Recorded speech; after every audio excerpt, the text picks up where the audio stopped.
18'ga kirdim, kollejni bitirib diplomimni ham oldim. Uyga olib borsam odamlar ko'rib, ana endi seni uylantirsak bo'ladi dedilar. 18'ga kirganimga ham 2 yil bo'ldi. Hali beri uylanmadim chunki o'qishga kirib qoldim. Hozir 2-kursman.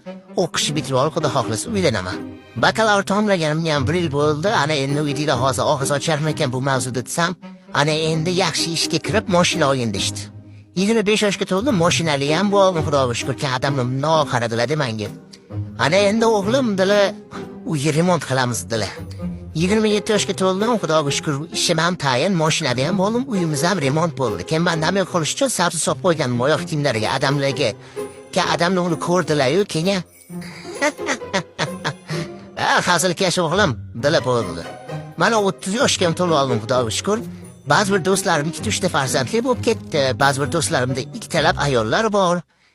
Menda esa sabzi bilan mashina bor.